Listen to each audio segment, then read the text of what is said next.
the New York Knicks. I'm back, rocking in New York.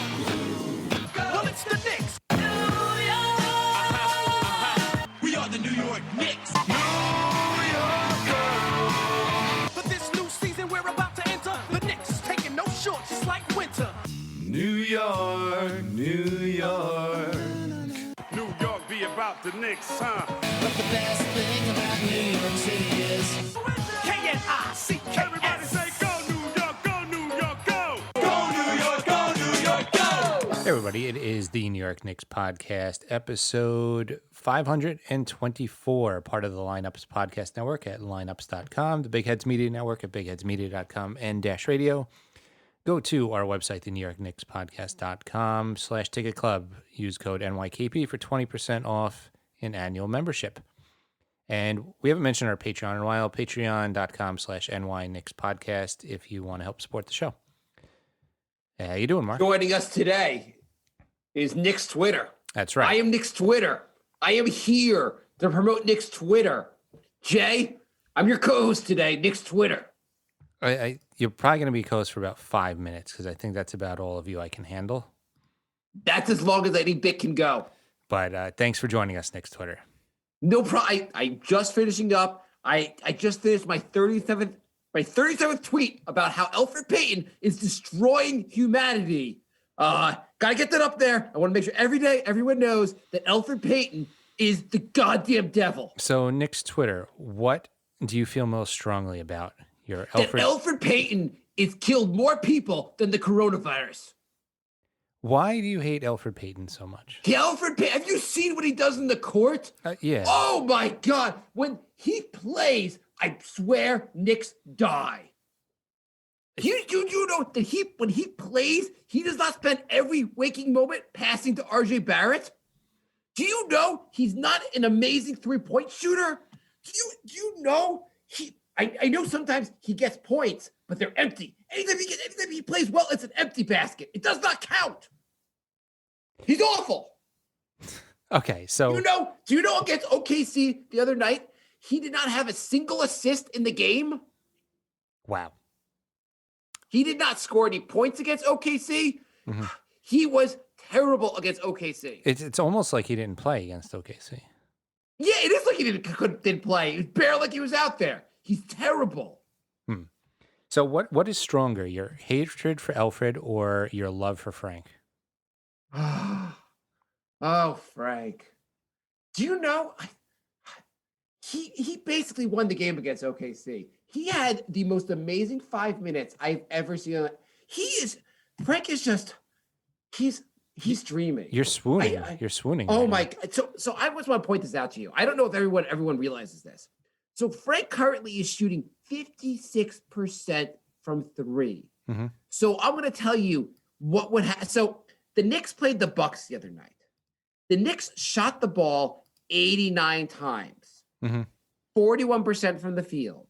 Can you imagine if all 89 of those shots were three-pointers taken by Frank Ntilikina? I mean, they would have won by about 50 points, right? Exactly. Mm-hmm. Of those 89 shots, 56.7% of them would have been three-pointers that went in the basket. That would have given the Knicks 168 points. The Bucks scored 134. I don't know why the Knicks don't see this. All you have to do is, Frank, have every one of your shots. And if you allow Frank to guard everyone on the court, no one will score. Frank is amazing. I mean, I can't argue with that logic. I don't understand. Like, he should play point guard. There are so many Knicks that are just playing terribly. Mm-hmm. Bullock, what does Bullock do that Frank can't do? And Noel's playing our center. Frank can play center. Tibbs is our coach. Frank could coach. He can do everything. Knicks Twitter, you truly are an amazing, amazing thing. Yes. On this anyway, I will work tirelessly 24 hours a day to make sure all of Twitter understands how Elfrid Payton is a horseman. He's the goddamn devil, and Frank is the angel. He is the angel. He is Frank. I'm gonna let you go before you have a heart attack. Thank you, Knicks Twitter. Problem. How you doing, Jack? Good. It's been a long time since we did a stupid bit. Yes, we need more stupid bits. Yes, we do. Because why the hell not? Why the hell not? We usually do that when the Nick- Knicks are like 20 games below 500 and we have nothing else to talk about. Whatever. The Knicks played. The All-Star game happened. The Knicks played. I think within 2 weeks since we did a show, we took an All-Star break. It was. I mean, Jay and I were in the All-Star game, so we had to take the week off. But anyway, the Knicks played the Bucks. I don't know if we really want to talk about that game. When there's the OKC game, where the Knicks played awesome. So they But had the All-Star. You want to come back to the All-Star game really quickly? Sure. All-Star game. Obi Toppin, I guess, was robbed in the dunk contest. The basic story. Did you watch? Yeah, I mean, the best dunk of the night has not gone to the dunk contest winner in about 10 years. So they're consistent at least. Yeah, not that it really matters if he wins or not. And the dunk contest kind of just sucks anyway. Yeah. I like the 3-point shooting contest. Here's the one thing I'd say. I would have loved to see Alfred Payton in the 3-point shooting contest. I want an under 30% like division.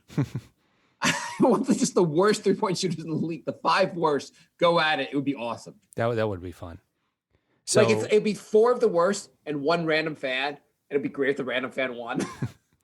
So they picked the rising stars, but didn't have the game. So Yeah. Barrett the thing made is, that. even though it's ridiculous, at the same time, unnecessary risks aren't that great anyway. Like I don't know why they even played the All-Star game. Yeah, I heard a lot of players didn't even want to play it. So, but they only played offense. What was the They score, could've like 195 to 180? Why is the All-Star game so terrible these days? Like, there's no defense played. No one really. I feel like it used to when we were younger. Team players used to try a little harder than this. Yeah. Yeah. I don't know. It seems like it's more just like they're not competitive anymore because everybody's friends. Like maybe have like I don't like this whole team LeBron versus team. Like I'd rather just have the East versus West. Yeah. Maybe have some charity they're playing for where like they care about the charity. Like we're playing for soldiers. We're playing with kids with leukemia. Who's gonna win tonight? Yeah. I mean, I don't know. I something. don't know how to like. Is there anything you could do to actually make it an incentive for the players who care? Money. But yeah, even that though, all the players and most of the players in the All-Star game have a lot of money already, Yeah. and you're not going to give them $1 million. And Andrew says playing for Tommy D's charity. there you go. But what Good charity is callback. that? Good callback, Andrew. We'll never know what the charity that is, though. We'll just leave it. Just leave it. Anyway, so the All-Star game happened. In Knicks news, I don't know if everyone out there read this, but everyone should. Julius Randle wrote a piece about his time in New York for the Players Tribune. Jay, you read this? Yeah, it was really good. It was really good. Just look up Julius Randle and Players Tribune. He talked about last season how his mindset coming here, and he thought he had to. He thought he was being paid all this money, like he needed to shoot a lot, and he didn't really understand what it meant to be like the leader on the team, and he kind of figured that out. And it was a really cool story. He even talks about how he has a 4-year-old who like imitates all his moves, and at one point, his 4-year-old was imitating him, complaining about getting fouled, and he was like, "Oh my god, I'm doing this way too much," which is just an amazing story. And then the whole remember the Kobe Bryant story? Mm-hmm. Yeah. Basically, when he was first in the league, he came to Dallas where he's from, and he wants to go like hang out with friends and see his family. And Kobe's like, "We're going to hit the gym." And he's like, "But I have all this family. We're gonna go hit the gym." And that was the first thing he like. Basically, Kobe set an example for him that every time he goes to a new city now, his first thing he does is hit the gym and start playing. And now all the Knicks, everywhere they go, they follow his example and they all go find a gym and basically work out and whenever they get to a city. Yeah, pretty much the whole team is doing it, and that's pretty amazing right there. He's been such a good, not just player, just leader too. Yeah. I mean, the story, we can't even do it justice. It's really good. Yeah. But yeah, he seems like the team is all First of all, one of the big things you have to do as a leader is play really hard and work really hard, and he seems like he really does that. Well, a lot of basketball is also chemistry, which is part of the reason we were frustrated that the Knicks turned over almost their entire roster Yeah. every year. And it seems like they have really good chemistry now. And, you look roster wise and you're like, this roster still doesn't look great, but they're winning. And chemistry is a big part of all these wins. Especially on defense, also trusting your teammates and knowing where to be on defense. There's so much. It's just a team game, especially on defense. You know what I thought was a great moment from the OKC game? Not to jump into that at all, but Randall's been really great about hitting guys for 3-point shots. Mm-hmm. So he hits RJ Barrett. Barrett hits the three. I'm like, great play. We've seen that already. A few plays later, RJ Barrett returns the favor, hits Randall, and Randall hits a three. Mm-hmm. And I was like, I love that they're looking for each other. Like, Yeah. I don't know. It was like I was like, oh, nice. I love this. Yeah. But I'm starting to think. I'm also starting to think about Randall. Like, I know people are like, maybe we should trade. Like, sell high on him.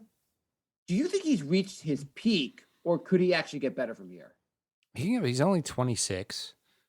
He's this is his first season where he's like really distributing the ball. So like there's room for improvement there. Yeah. Players usually reach their physical peak around 27, 28. So like, this is sustainable. I don't see why it's not. Like his shot's getting better. I don't see like he works really hard. Is there a chance? I feel like there's a chance that like he could actually get I don't think he's going to get a leap from here, but he can slowly get a little better from here. Yeah, if he averages one more board and one more assist a game, that's that's perennial all-star numbers. I'm not saying he'll make it every year because there's a lot of good players in the league, but he'd be in the running every single year. Yeah, and even like his 2-point percentage is actually like he's shot better from two a number of years in his career. Like he could shoot better from two. Like, his 3-point shot's been great. Yeah, I don't know. I feel like overall like his defense is better. Finally being in like the same system, he knows his role. A really good coach. You might be unlocking his potential from here. he got his second triple-double this week of the season. The first one in 30 years? First time. First Nick in 30 years to get 2 triple doubles since Right. Mark Jackson. Yeah. So, you know who never had 2 triple-doubles in a season for the Knicks? Everyone that's played the last 30 years besides Mark Jackson. Yeah, including Carmelo Anthony. I just want to. Okay. I go on Twitter and I see like all these Carmelo Anthony tweets, and it's like I'm sticking to my story. Julius Randle is a better Knick than Carmelo was. Okay. In fairness, Melo is a Hall of Fame. He's a Hall of Famer. He also played well for a longer period than like half a season. So Randall's got to do this for a lot longer for me to say he's better than Melo was as a Knick. All right, I don't think Melo was that good on the Knicks. He in the 54 win season, he was really good. Yeah, on offense. He had a couple of years he was really good here before he kind of fell off. On offense. Yes, on offense. Randall is playing much better defense than he played last year, which makes a huge difference as well. He's rebounding and assisting way more than Melo ever did. Yeah. Can I tell you what I thought was the I like to go on Twitter. I don't spend tons of time commenting, but just read stuff. Okay. I have to say the dumbest Knicks argument I saw on Twitter was basically, let me find the tweet for you. It is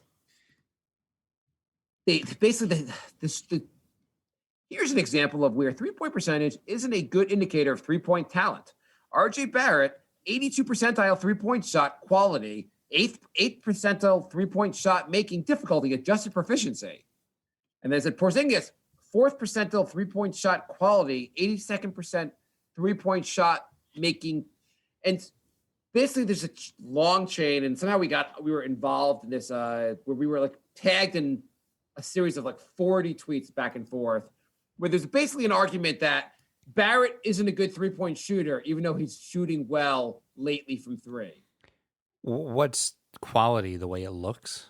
Yeah, so they were saying, and Barrett's not the most amazing 3-point shooter. I think we're all just very happy he's vastly improved from last year. Finally looks like the 3-point shot can be a weapon. I don't want him shooting 10 threes a game, but it looks like he could shoot 3 or 4 a game and like it could be helpful. But and he's shooting really well basically since January. Yeah. But basically the point was all of RJ Barrett's looks are easier looks because he's wide open generally. Whereas some players shoot contested threes more often, and Barrett's not a good contested 3-point shooter, which I replied, like, outside of like maybe Dame and Steph Curry, why would you want, maybe Harden also, I guess, why would you want your player shooting a contested 3? If most cases, if you're shooting a contested 3, it's not a good 3.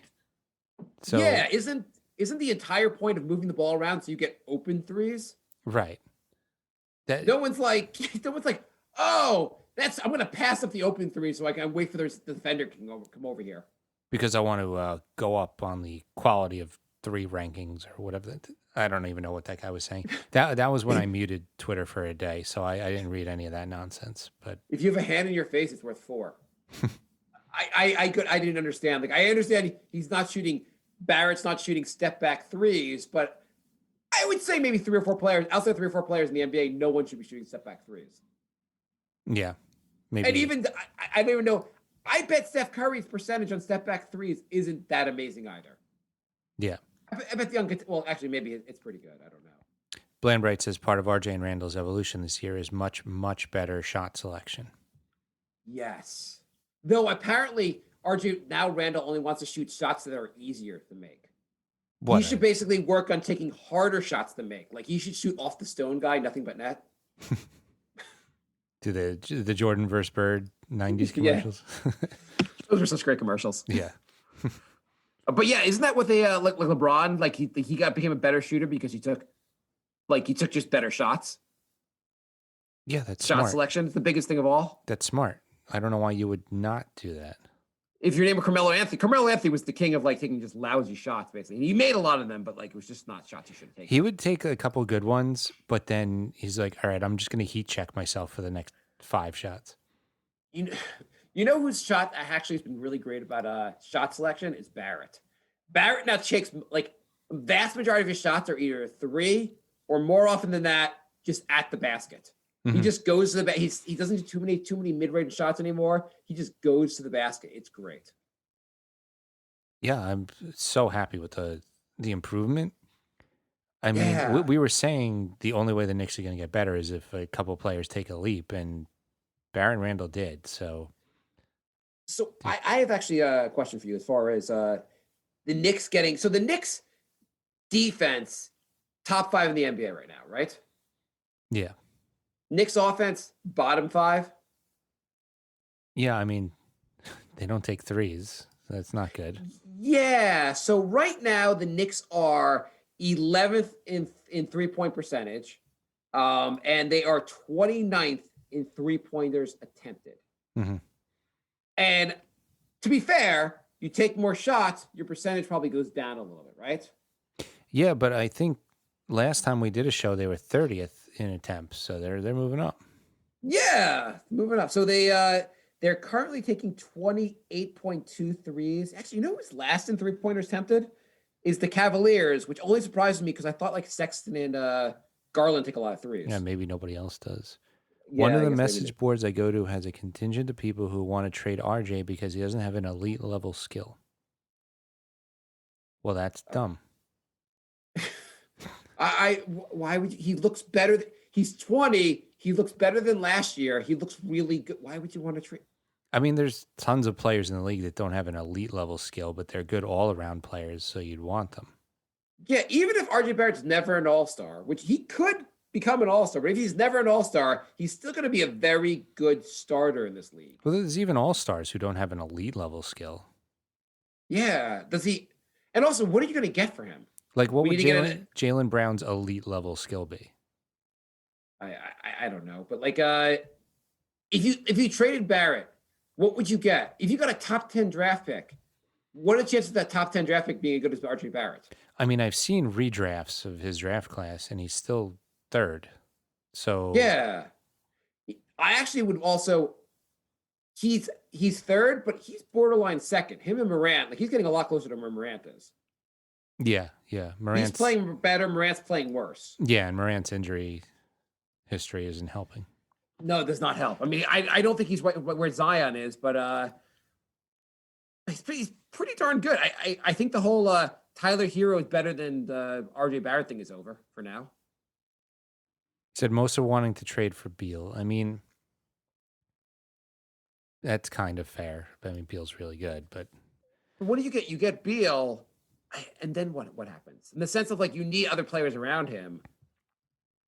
Yeah. I feel like you can't pull a Mello again and trade a bunch of trade like half your team to get like this one guy who's not going to lead you anywhere without a full roster. yeah, definitely not.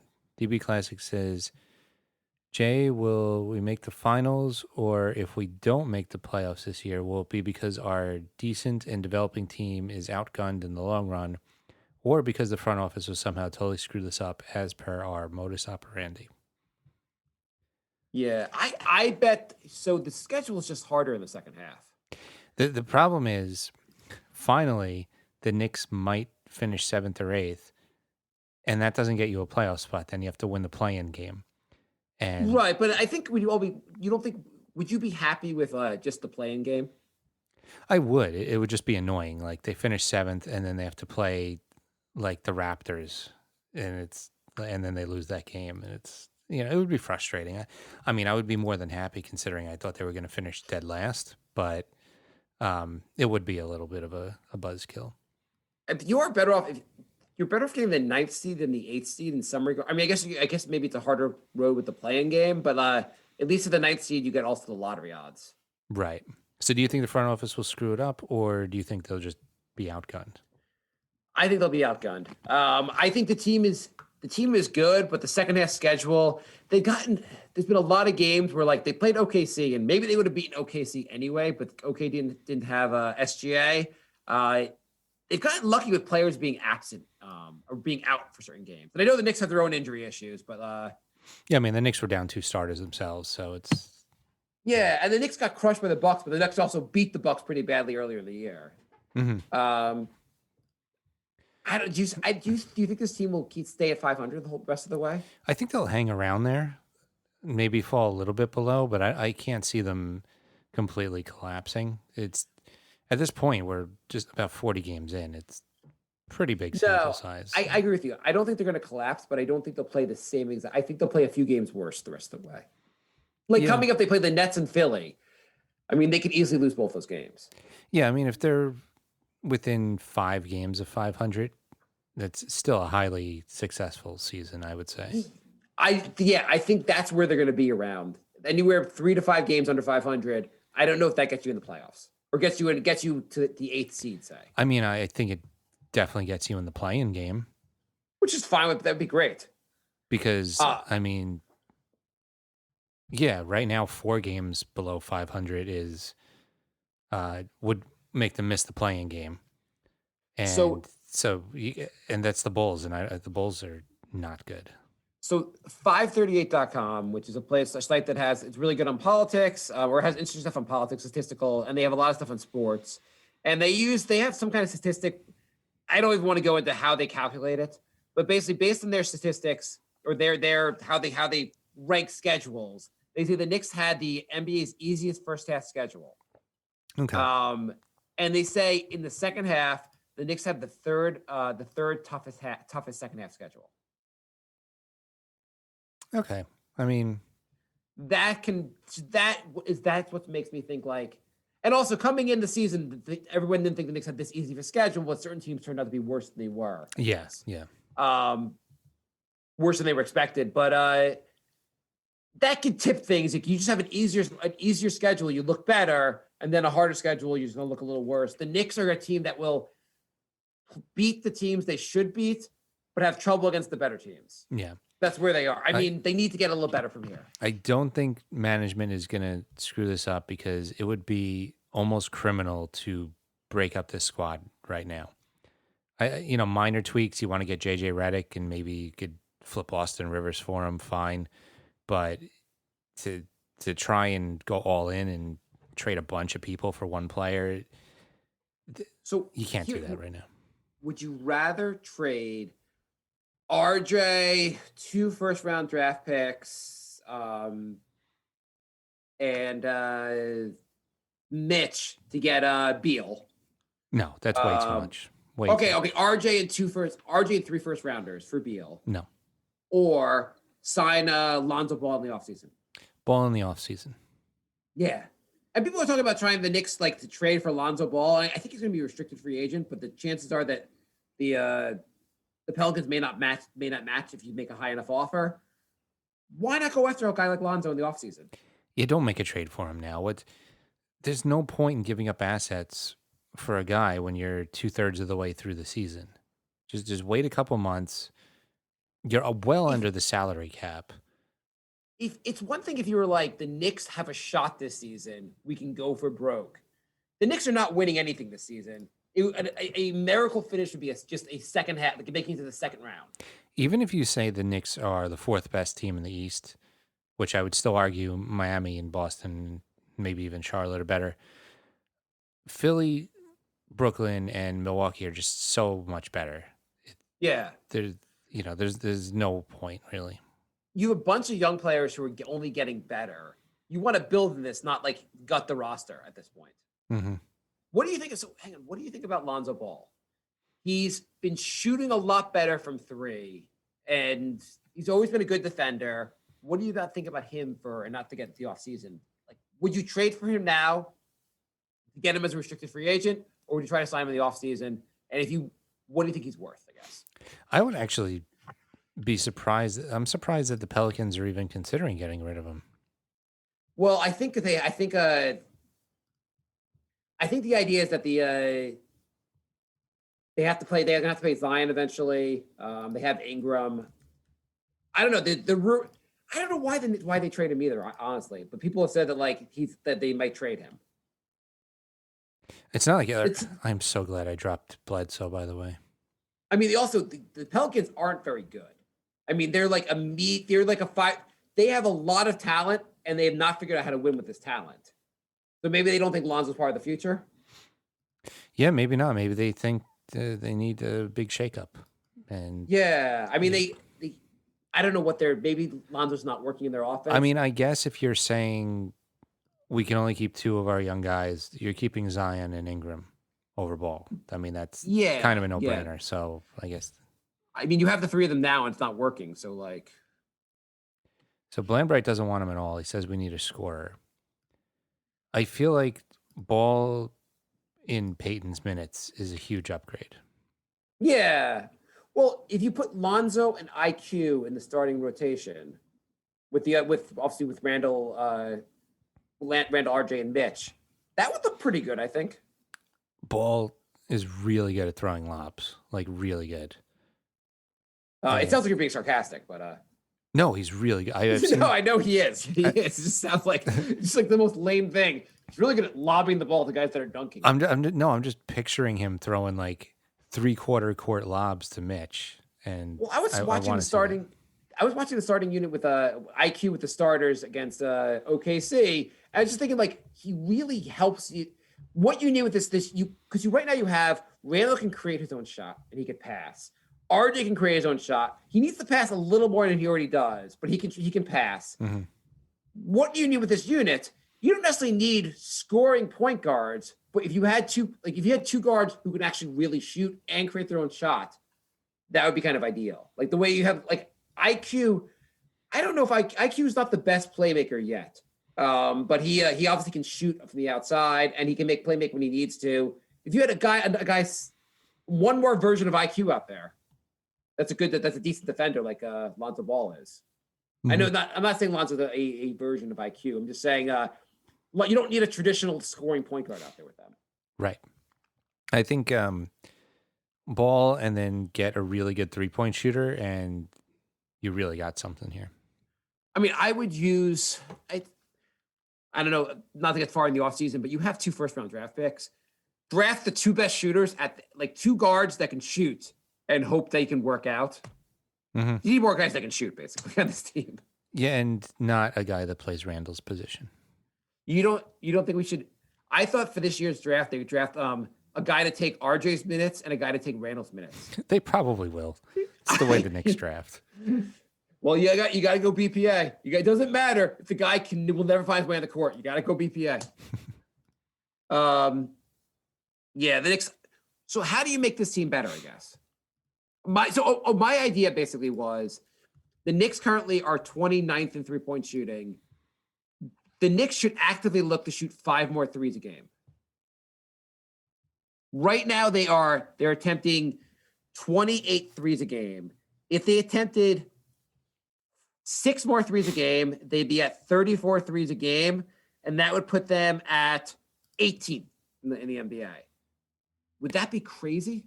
No, that wouldn't be crazy. Blaine Bright's saying Lonzo's a 35% 3-point shooter for his career, but he's 37 last year and 38 this year. So He's getting better. he's improved every season. He went from 30 to 33 to 37 to 38. So that's a good trajectory. And he's shooting a high percentage. He's shooting a high number of threes also. He's a high volume guy. Yeah. And his free throws went from 45 to 72. Yeah. I don't know. I like the idea. Yeah, it doesn't seem like a bad idea. We don't have to go. How much would you pay for Lonzo? Like, what kind of offer would you make him? That's the question.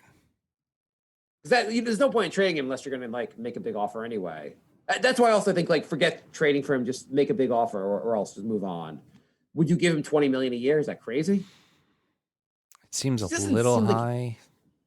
You're banking on him getting a better. I mean, if he stays where he is, it's definitely not worth it. But if he gets better, it's worth it. Like, I mean, he's a guy that's gotten better every year. Will he keep getting better? I know. He's 23. I would rather 15 to 18 seems fair. Yeah, I mean the thing is, do you know the deal with Randall's contract?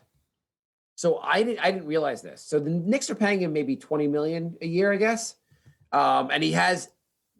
We've been calling it like a team option for next year, but it's not really it's not a team option. It's a partial guarantee, which means if the Knicks want to re-sign him next year to give like a long-term deal, they can only pay him slightly more than he's making now.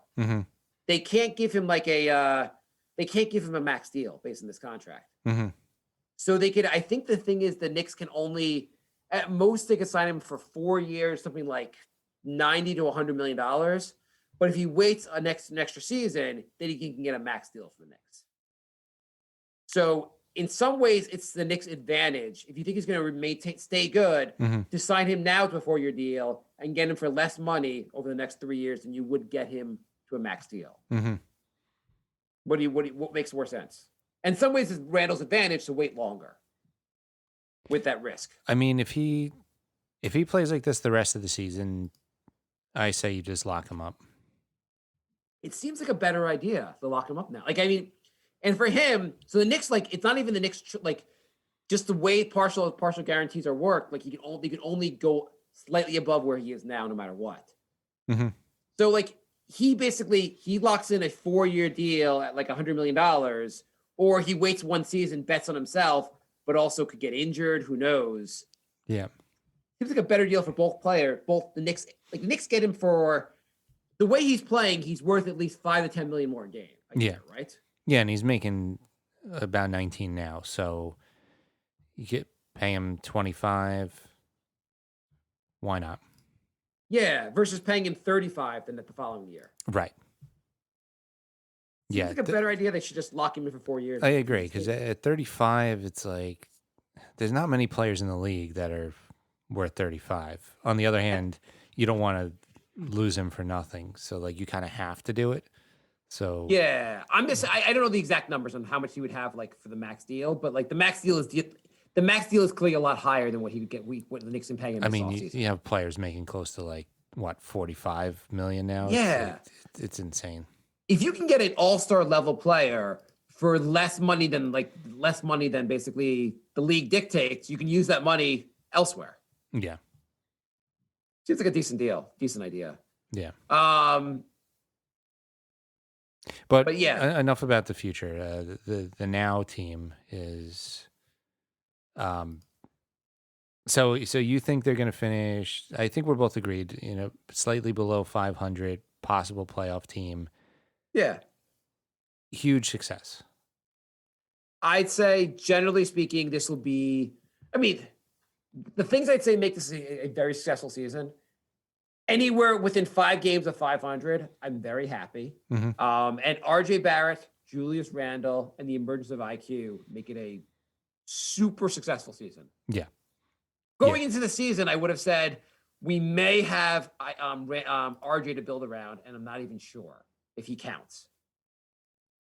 Like you didn't know like if he was really going to be a long-term piece. Now I'm convinced he is. Yeah. So yeah, it seems successful. What did you think of the Bucks game? There was a Bucks game. Yeah, I mean, what the hell happened? Randall played terribly, by the way. I mean, all the Knicks came out sluggish. They never seemed to recover from a slow start. They all it looked like the whole team was just off and out of sync. Not only that, the Bucks they're really deep and they're really good. So the Bucks are relentless. It's not like you can catch up a little when the bench goes in. They're just a really good team. So you can't get too upset getting blown out by a team like that. I'd be upset if they got blown out by like the Magic or the Pistons, but you lose to the Bucks, it happens. Yeah, the Bucks shot 47% from 3. What are you going to do about that? They're also one of the best defensive teams in the NBA. I don't think the numbers rank them there this year, but like they really are they were one of the best defensive teams last year. I imagine the Bucks were like, just like, hey, the Knicks embarrassed us last time we played them. Let's come out here and just crush them. Yeah, there was probably some revenge type of thing going on too. Yeah, and I think Randall coming off being in the All-Star game probably hurts him more than it helps him in the first game back. Mm-hmm. Yeah, I don't know. Game 2, they played OKC. What do you have to say about that game? Which was the exact opposite story, basically. Yeah, it was like the first half. It was pretty close, and then they just blew it open in the second half. I mean, they were down. The Knicks were down by like 10 points for like till like the middle of the second quarter. Yeah. And then suddenly they just came back. But so what do you think about? I was almost going to do a Frank apology episode, and then Frank played like trash against OKC. Because Frank has been shooting. He's shooting well from 3 this year. That's one of the things people have said. Like, if you can just shoot well from 3, we might have something here. And I guess, like, I was wondering, I'm like, is Frank injured? Like, he played 7 minutes, or he played 5 minutes. Tip pulled him from the game. At some point, I just thought Frank was injured and wasn't coming back in the game. It made no sense. And then he came in for garbage time. What do you think about the whole Frank thing?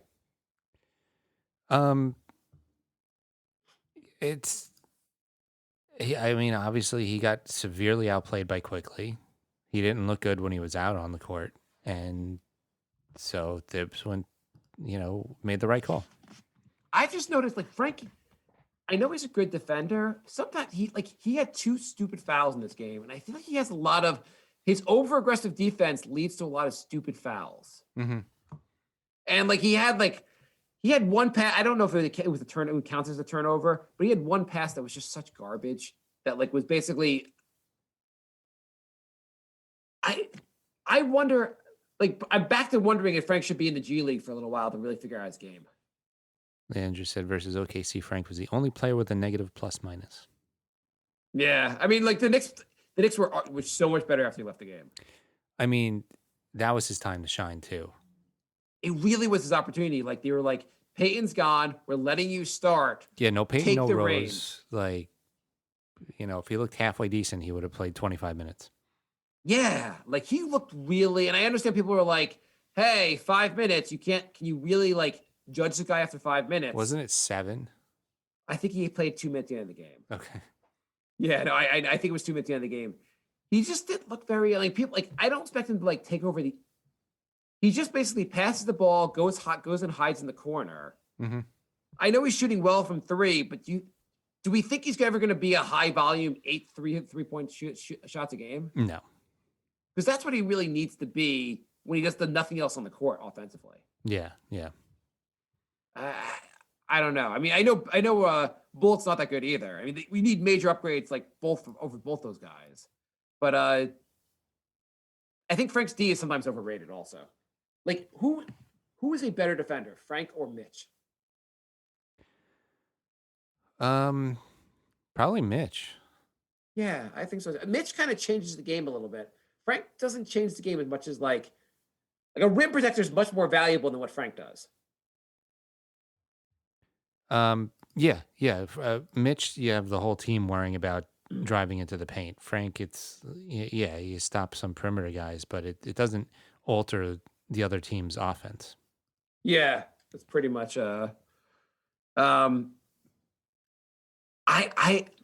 I wonder if Frank do you think when if Frank is gone next season, we'll ever regret him leaving? I don't think we will. I think Nick's Twitter will. When it kills itself? Oh my God. It's like, I honestly, he's the reason I stopped going on Twitter most of the time. It's like every time I go on, it's like 9 out of 10 tweets are about Frank, and I can't take it anymore. I went to posting. I like toasting the comment section, and I went to the comment section, and I'm like, I know it. The Knicks had a great win. Like Julius Randle had a triple double. No one even talked about it. I knew like going right away. Half the comments we're gonna be talking about Frank. There's for a guy that contributes so little in the court at times, the amount of discussion about Frank. Either people being like, "Yeah, he sucks," or people be like, "I don't know what like you can't judge him after 5 minutes. I don't know what Tibbs is doing." Holy crap. Mark, you can't judge him after 4 years. Triple double. Nobody even cared. You can't judge him after 4 years. Yeah. I mean, that was the people, the anti-Frank crowd was like, it's been 4 years. He's got to step up at some point. Yeah. Oh, but step up. What do you expect him to do? He's going to take every shot while he's out there. Yeah. Quickly had a good game. Yeah. It quickly had a very good. I mean, that's part of the reason Frank didn't play. What do you want to see from Quickly? So Quickly, he said he's talked to the coaching staff, and they basically gave him stuff he needs to work on for the second half of the season. And he said, like, as far as his first half, he could have done better, and he thinks he has a lot to work on, which is exactly what you want a rookie to say, or anyone to really say. What do you want to see from Quickly in the second half? A little bit more distribution. Yeah, and maybe some better shots. He does take a few Curry 30 feet out shots, and you're like, we could have made a couple more passes and maybe got a better shot than that. I mean, sometimes he makes those also, which is nice. He does, but like those aren't good shots. No, I feel like the distribution thing. I don't know. He played 33 minutes. He only got like 4 assists. He looks for his offense a little bit too much sometimes. Yeah. I mean, whatever. I think he's great. But I want to see more distribution. I think so. And defense, he can play better defense. Yeah. I mean, this is probably what the coaching staff told him. Yeah, I know. Are you reading from the notes from the coaching staff? You want to go some questions? Sure. You got emails? nyknickspodcast@gmail.com. No emails this week. This might be the first time in like 500 episodes we got no emails. Well, we inconsistently doing a show helps. Kyle writes, what are we at minute-wise? We're at 43 minutes. Okay, cool. Should we give Randall a long-term contract?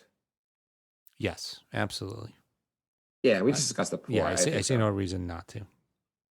Garrick writes, I saw a post on one of the Knicks pages today about stats regarding RJ and Peyton, but can't seem to find it again. Basically, it was something ridiculous like RJ has played over 1,200 minutes, approximately 850 minutes were played with Peyton. Peyton has only assisted RJ something like 20 times. Could this be looked into, as it should probably be something that should be addressed if true? That's interesting. That is interesting. I think he's freezing them out. That's kind of ridiculous if that's true. Yeah. Because he gets kind of a lot of assists. So, basically, here's the stat that someone posted it. Elf, the starting point guard, has assisted RJ 18 times in that entire time. I mean, they say Elf really just passes to Randall most of the time, which, we should address that by just having an upgrade over Elf. Right. Elf should not be on the roster next season. I don't think Elf is the worst player ever. Should not be on the roster next season. Just solve that problem pretty easily. I mean, that's part of the reason that I want Ball, because it feel like Ball instead of Elf is a pretty big improvement. Yeah, that would be a big. There are other guys also. I just Lonzo's a guy that's going to be a free agent. So He's a guy who's available, and you can get him without giving up a bunch of assets. I would like to keep most of this core together, and it's hard to make a trade and be like, here's Rivers and Theo Pinson. Can we have your good player? Like, it just doesn't work. yeah, I generally want the Knicks not to make a trade here outside of. I'd like the Knicks to rely on free agency here. They got cap space. They got first round or make a trade in the offseason. Mm-hmm. Do you want the Knicks to re-sign Rose? And everything I know it all about the numbers matter, obviously, as far as like how much you pay them. But would you want Rose back next season? Thing is, when he plays, he looks really good. It's just he gets injured so often. Well, this isn't even an injury, right? This is just this is injury. This is safety protocol. Right, we don't know if he has COVID or I read something about like there's someone close to him passed away, but that might just be rumors on Twitter. We don't actually know why he's actually out, or maybe he was exposed to the few. I don't. We have no idea why he's out, but this is not an injury. If he's not too expensive, yeah, why not? He's fit in with this group, and he looks like he's accepted a tertiary role. And way to use the vocab word. Yeah. Good. So yeah, I would say if you can get him for pretty cheap, definitely keep him around. How much would you pay him? This comes out of your pocket, by the way, Jay. Not good timing on that one. Say, I don't know, 7. I pay him 10. Mm-hmm. I mean, it's not like the Knicks are using the cap space that well anyway. Yeah. But $10 million for a solid 6th, 7th, 8th man who can bring in from real offense. Mm-hmm. Like, he looks pretty. He's not the Rose of old, but like, even his defense looks better. Like, he plays hard for Tibbs. Yeah. If you want to build a culture, Rose plays hard for Tibbs. You want guys that play really hard for Tibbs. Yeah. I would bring him back 10, even 11. I don't want to go crazy on him, but I think he's very worth bringing back. Mm-hmm. Bill writes, why are we still starting Peyton? Seems like the vet argument is getting weaker by the game, i.e. Bucks game. Also think Quickly is being underutilized, needs the ball in his hands. I got to say that Peyton hate, I feel like, is a little much at this point. So I read somewhere also Payne obviously was out of the OKC game because of injury. That he may have not been better from his injury in the Bucks game. That's part of the reason why he was so bad. He was really bad in the Bucks game. Yeah. So the Knicks looked better with Rose starting when he was playing. Do you think when Rose returns from the health and safety protocols, do you think Rose will be starting? Yeah. So what happens then? Where's the rotation here? Rose becomes starter. Where does Peyton go? This is tough because Quigley's playing so good. I still think Tibbs seems to really like Peyton, so I think he gets minutes. I think we see Quigley go back down to about 15. But what's he's not going to run an 11-man rotation. What's the second unit then? Is it going to be Quickly with Peyton out there? Probably. Is Frank done playing? Yeah, definitely. You played those terrible 5 minutes. You will never play again in the Knicks uniform. I feel like Tibbs has just had it with him. He really doesn't like him. You know what I also think about? I know the Knicks don't practice that much during the season versus they obviously practice more leading up to the season, and they practice when they can. Frank must show him nothing in practice. If Frank were showing him a lot in practice, he'd be playing more. That's the thing. Like, if he was knocking it out of the park, he would get minutes in the game, but he must not be. He's got to be. I mean, they obviously have practice. Guys look better and Quickly earned a lot of minutes from just how he was playing in practice to begin with. Yeah. I don't know. There's nothing he's seeing in practice where he's like, I got to figure out how to play Ntilikina. Because when we practice and he stands in the corner, it just blows everyone away how good he's at staying in the corner. Yeah, Blandbright says, I feel like Frank is too passive. Nomad writes, trade deadline is 2 weeks away. Should the Knicks be buyers? A small move to add more shooting and space to the floor for Randall. Is Rivers a second for Reddick?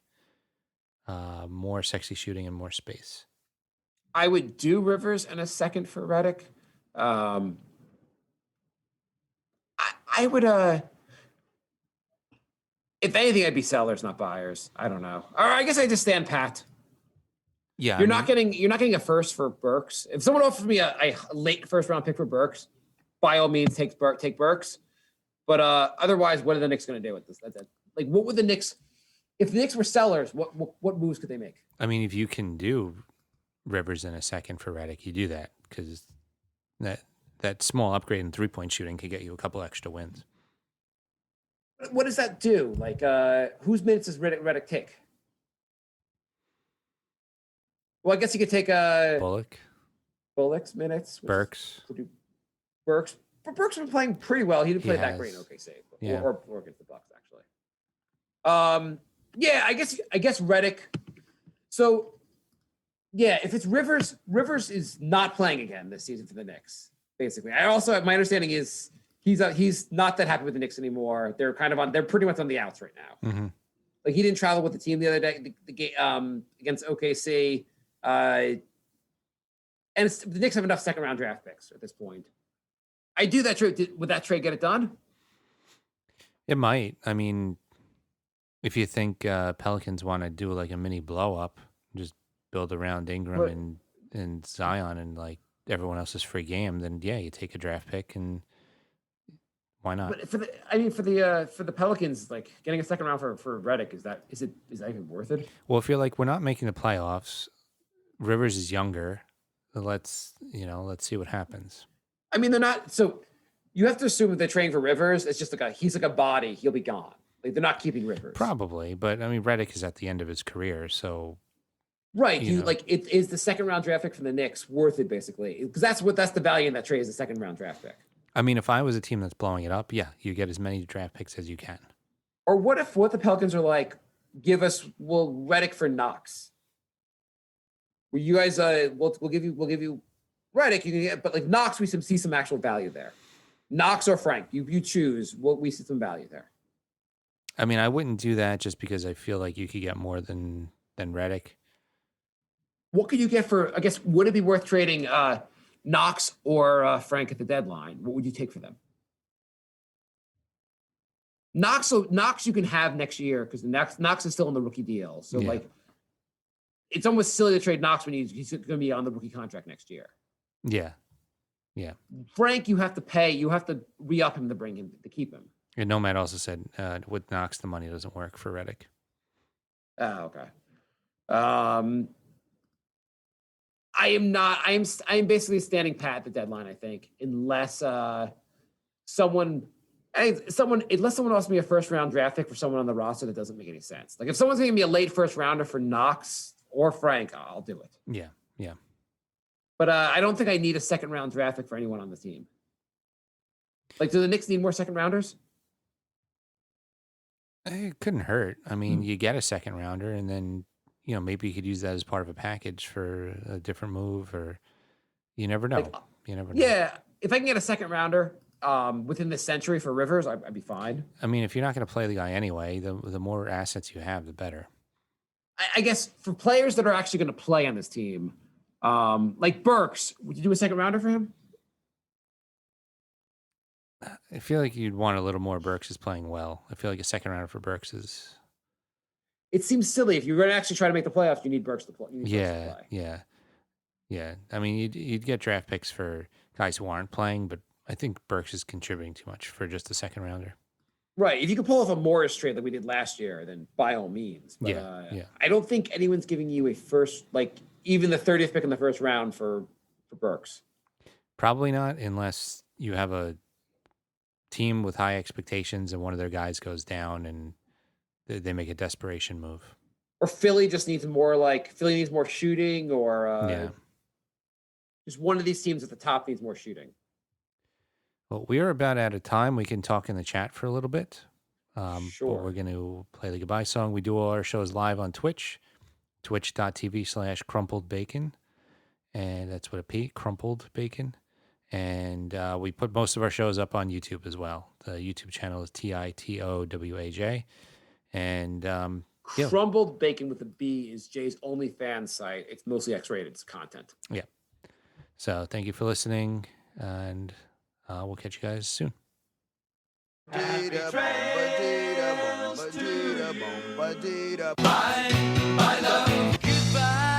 everybody. It's all over. It's time to go. This is the end.